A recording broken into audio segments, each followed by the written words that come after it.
Sohail, thank you so much for coming on to Startup Steroid today. I'm really excited to dig into your story. You have so many intricate things that we can get into. You're obviously the joint venture expert. We've been talking for such a long time. It's my pleasure to sort of finally get you on the show. Thank you.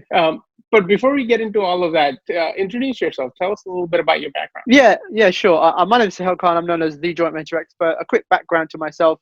I founded a very successful SaaS e-learning business back in early 2000. I scaled that to 8 figures using just joint venture partnerships. And then in 2008, during the last recession, I lost everything. I went from being a multi-millionaire to totally broke. Set myself a challenge in 2009 to make $1 million in 12 months. Ended up doing a $1.5 million joint venture licensing deal in just 30 days. After that, became known as the joint venture expert.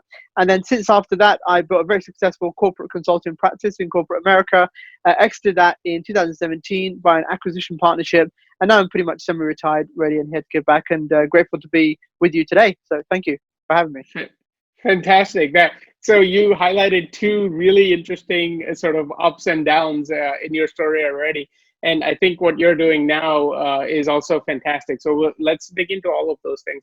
Tell us about the education partnership that you started with in the early 2000s. What was the business? What was the partnership that you developed? Sure. Let's dig into that a little bit so we can learn from that experience. Yeah, so before I became an entrepreneur and a founder, I was a management consultant working in the city of London. So while working there, I spent a lot of time in the office, 9 to 5. Earlier than that, I was very good at numbers. When in school and college, I was always geeked out. I loved maths and numbers, and always top of my class. So I decided to pursue a career as a CPA management accountant. I ultimately became a management consultant. But one of the things that I found while working at this institution was I used to wonder every day what life is like out of the office.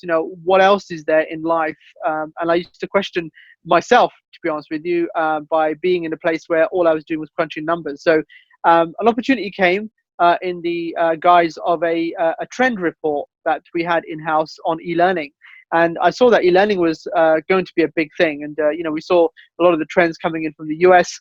At that time, nobody in the UK was jumping on this trend. I actually saw a gap in the market, and I decided to pursue it. So I left a very good job in the city to start up a e-learning business. And then the way I did it was I went out and researched. I did a lot of research in terms of the industry, the trends, and I managed to find a company in the US, and we did a licensing deal. So before I go further to that, one of the things that really inspired me was a book that I bought called Getting Everything You Can Out of All You've Got by one of my mentors, Jay Abraham. He's the one who actually taught me how to do strategic partnerships and joint ventures.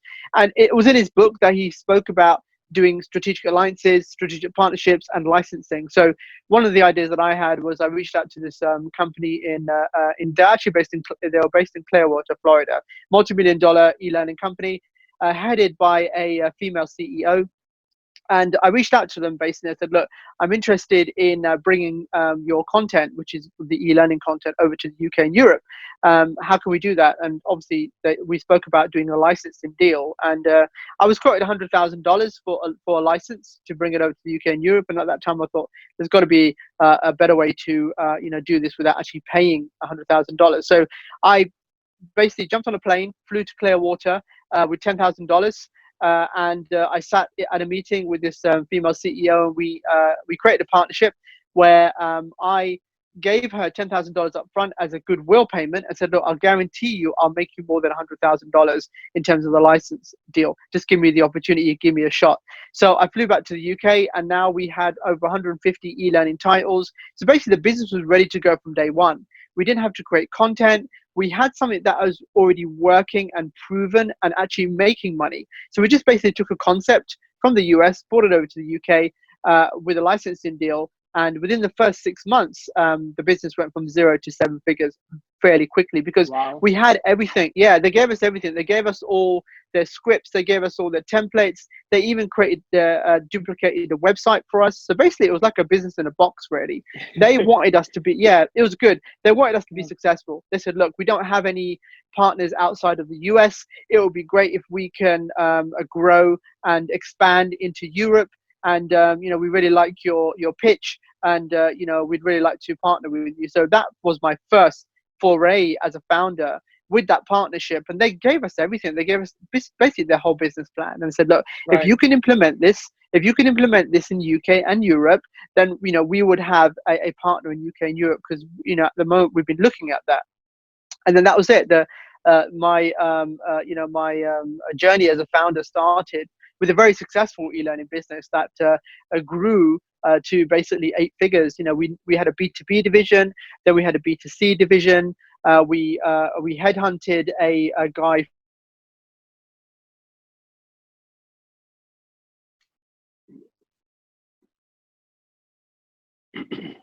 and manage our call center. He was basically one of the founders of a competitor of ours. Bring him over for a promise of future equity. If you could give us the numbers, and if you could get us to our target numbers. So that was the start of basically this very successful e-learning business that I founded. That's fantastic. And you ran that business for better part of a decade, and then the financial crisis hit 2007-8. What happened after that? Because I know it wasn't all positives, right? Yeah, basically, we were doing a lot of partnerships in the space. We were approaching large companies, creating partnerships with them. And one of the things that how we built that business was just from strategic partnerships. So what we were in essence doing is approaching organizations that had the audience that we were after, and we were getting them to give us basically leads and generate leads for us, because we had a call center that required leads every day. So one of the things that we used to do was, and it's very clever, what we did was this, and I'll break it down for you. We used to have a online subscription library that was $5,000. And as part of that, we used to have a course that had 10 modules.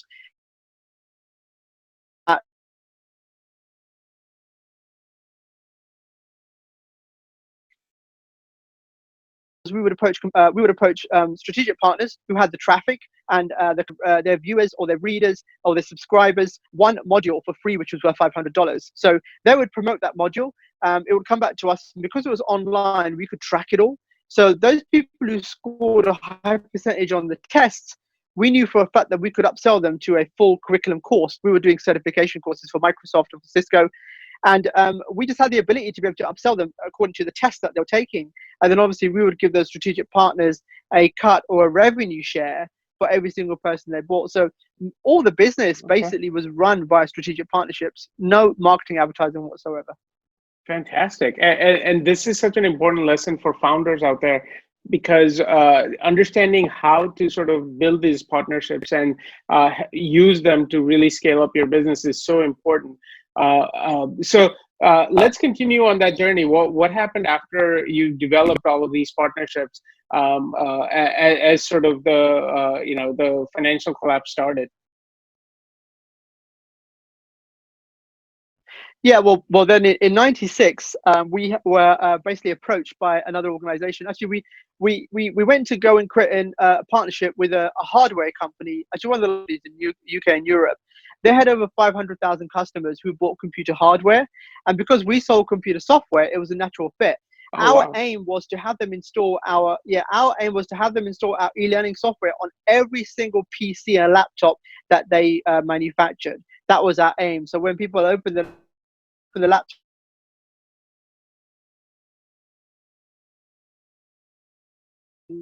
software installed on those laptops and on those computers. So we approached them with a partnership, but that partnership ended up in them wanting to acquire us. And at that time, I had 2 more partners, and it's I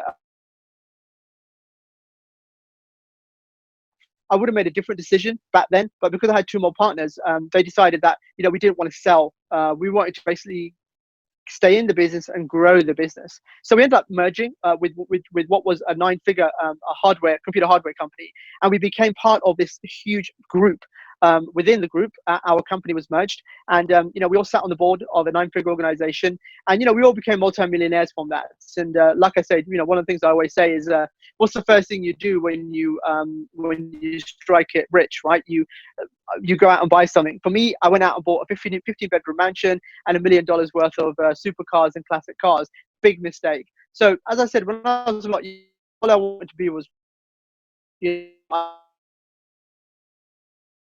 want to be rich. And obviously now being older and wiser, I know the difference between being rich and building wealth. So at that time, the organization that we were now part of, they had a very healthy balance sheet, a lot of cash, and they were going out buying a lot of these online.com companies. And to be honest with you, what basically happened was it was a disaster because for them basically they were buying companies that were duds. So they were putting all this money to companies, and then in 2008 the group basically collapsed. And how it happened was was this: a day before, the board made a decision with the founding a decision they were going to liquidate the company, but they didn't tell us. Me the next day and announced that, hey guys, by the way, we're dumping the company, but don't worry because we're setting up a Phoenix company. Now, a Phoenix company, a Phoenix company is basically a company that rises from the ashes. And what they were doing was transferring the assets from one business to the other, and that's not super ethical. And for us, it was like, okay, why would you do that, and why weren't we informed what was going on behind the scenes? And that was the thing, they kept a lot from us. And again, like I say, due diligence, my pitch rooms on Clubhouse, because we did our due diligence, but it wasn't enough due diligence. We thought this company had been around for 25, 30 years. They're respectable. They're not going to go anywhere. But then they collapsed in 2008 because there was a lot of things going on behind the scenes that we didn't know about. So that happened. I decided to walk away. I didn't want to be part of their new business because I thought I cannot work with people who are really unethical.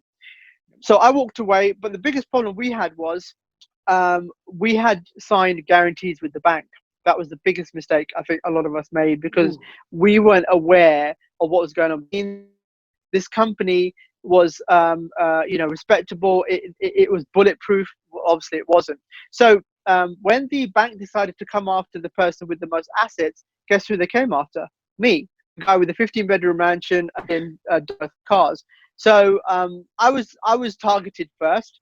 And I ended up negotiating with the bank to avoid bankruptcy. And I basically ended up diluting all my assets. I ended up doing a deal with the bank, and it left me with nothing. So I still remember that day. I went from multi-millionaire to totally broke in a flash. It was so quick. And I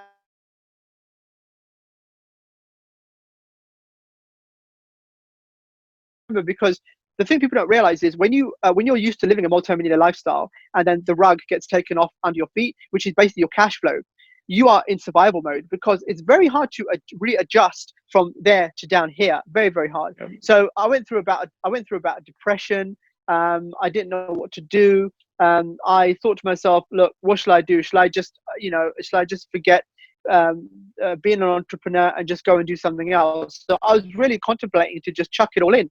But then I needed some time away. And what really triggered that was in my mum's area where she lived, a lot of my friends from college and university, by now they had nice homes, nice cars, they had their families, and they were still in their corporate jobs. And all my friends that I used to go out and see, not one of them said to me, I'm very sorry that this happened to you. Are you okay? What they said to me was, you shouldn't have left your job. You had such a good job as a management consultant. You should not have left your job. Yes. And that for me was wow, not one person was sympathetic. So for me, I was like, look, I need to get out from here because I need to be somewhere where there's no noise and I don't have to talk to anyone. So I went to a monastery, and it was really bizarre. I ended up in a monastery. And as you know, in a monastery, it's silent. They don't talk. It was an amazing time for me. I got to study a lot of theology in this monastery, and also they taught me one thing that I have today, which I'm really grateful for, and that is the ability to control your mind and the ability to control your thoughts. Because what I was taught was thoughts control things. Yeah. So I think as an entrepreneur and as a founder, you need to have such a bulletproof mindset because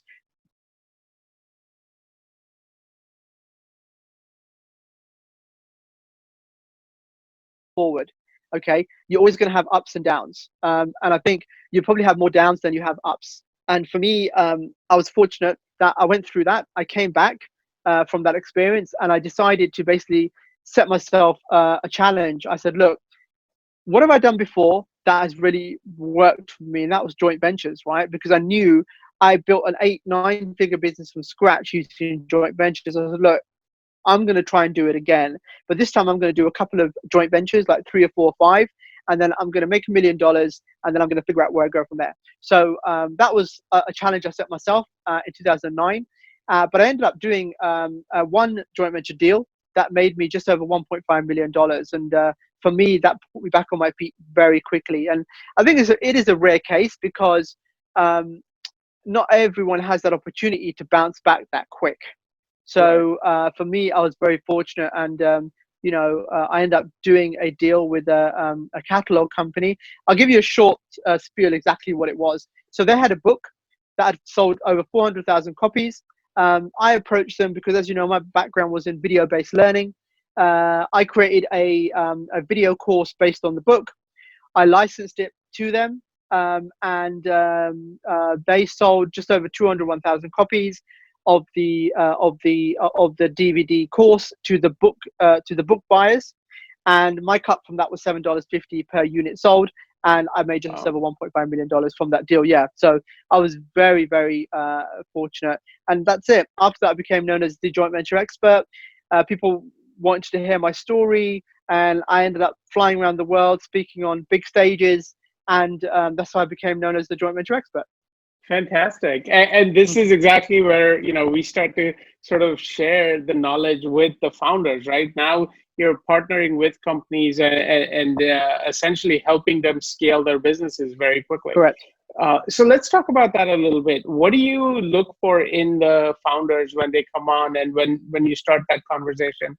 And what do you look for in companies? What is it, a product? Is it a strategy thing? Yeah. What do you focus on? This is brilliant. So as you know, I run one of the most successful pitch rooms on Clubhouse, and we get a lot of founders that come in there with questions. One of the things is a lot of founders come in there with ideas, right? But not validated. So as we know, investors only look for ideas that have been either executed or validated, right? So they want to see traction.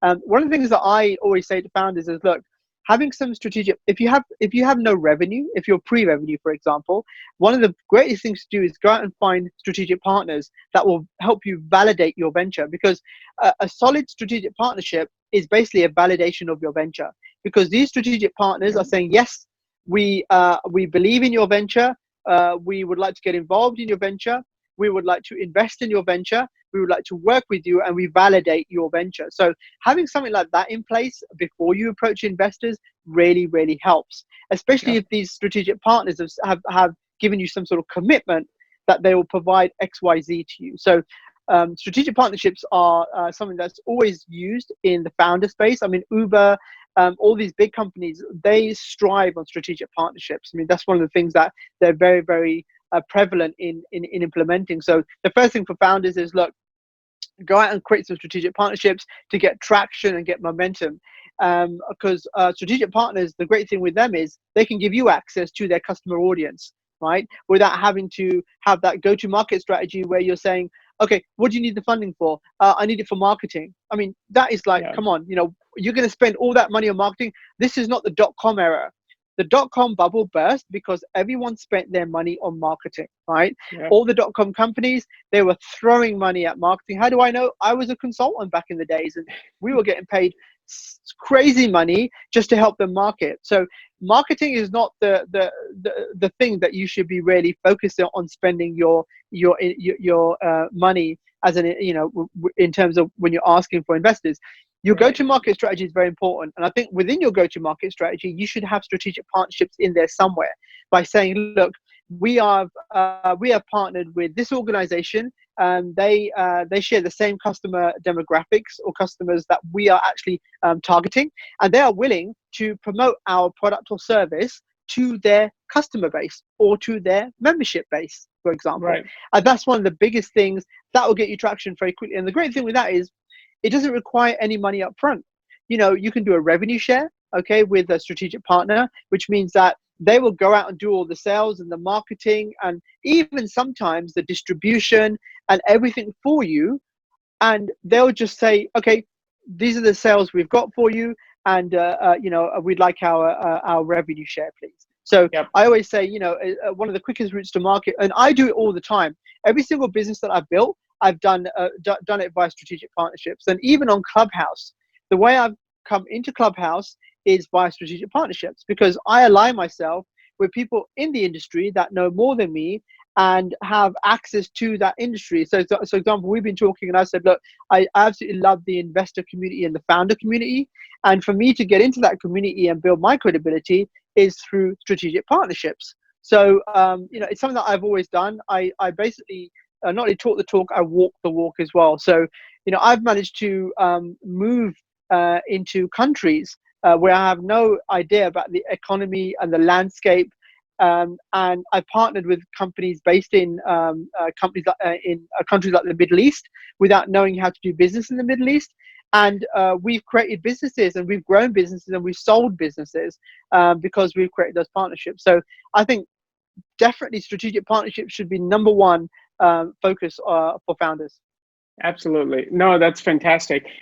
So now let's get into more of the strategy and especially what you've been doing on Clubhouse and all of those kinds of specific things.